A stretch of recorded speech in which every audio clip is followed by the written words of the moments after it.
Yan guys, so tayo sa Berlin Museum. Punta tayo sa Olympic Stadium. So guys, dito tayo sa Olympic Stadium now. Javi's favorite. Because Swindon lost. Hello, we are here in Olympic Stadium. Oh, where's the England, my love? Visit his team. Try.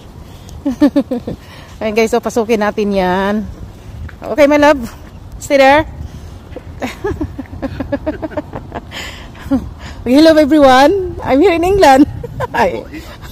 Hello everyone. I'm here in Germany, where England got beat recently by Spain in the Euros final. If you are English, you are very sad. If you are Spanish, you are very happy. I am English. You can judge for yourself. Let's go. Pasukin natin, guys. Funny. Malayo din pa pala. Papunta ng Olympic Stadium, guys. From there, walking natin. Papunta dito. Ayan. Ito tayo. Akitin natin. Dito na tayo sa parking, guys, ng Olympic Stadium. Oh, there's a museum, American Museum there. Oh.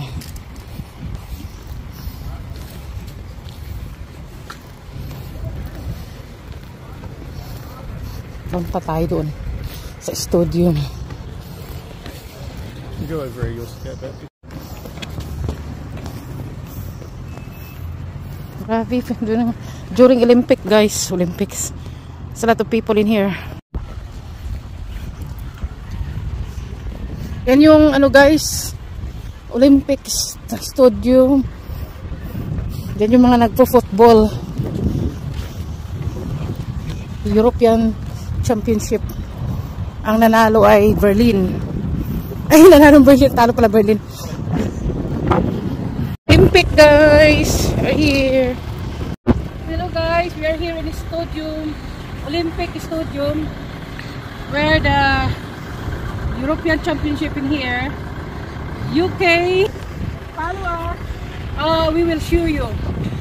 England trying and Spain. Yahoo! We're here now. Let's go. Hello everyone. We are here in the Olympic Stadium in Berlin, Germany. Ayan, binibisita natin famous place in Berlin, where the Spain beat the England. Right? And England went home crying. And Spain, yoo-hoo! So we go inside, let's see what is in there. So let's go. Come to me. Guys, ang hockey stadium. Ayan guys, oh. Yung mga naglalaro, mga international na mga naglalaro dito sa Olympic. Ayan, oh. Tayo sa gate. Ayan. Yung naglaro ng hockey bago tayo papasok dun sa football Olympic. Ang laki. Ano?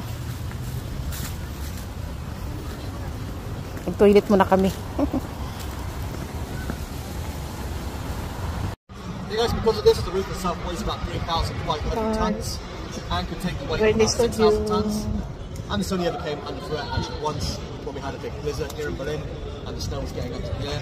We had to get the snow up the roof fast before the roof collapsed. Does anybody have any guesses on how they maybe got the snow up the roof?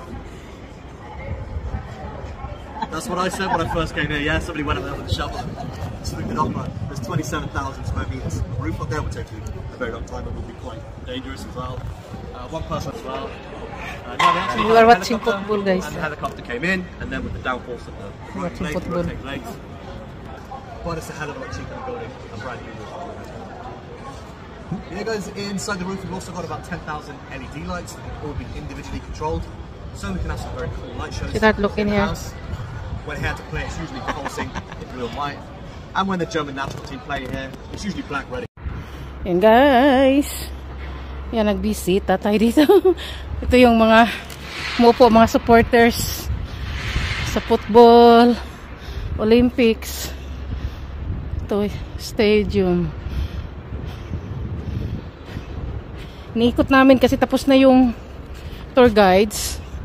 So, ayan, yung naggagala-gala na lang kami. So, ito talagang puntahan ni Habi.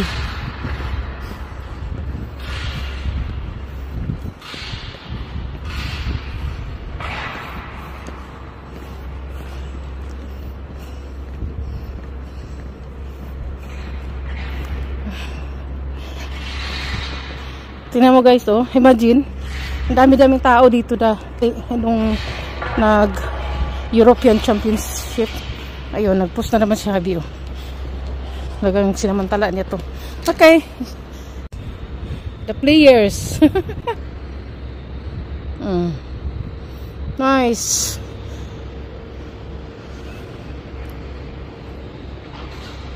You can play now?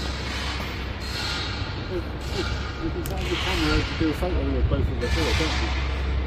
It's supposed to give you that to the picture. Just don't fall down the hole. Ito pala yung ano, taas pala, no? Yan guys, oh. Mga players, mga supporters dyan, oo po, mga players. Ayan dito.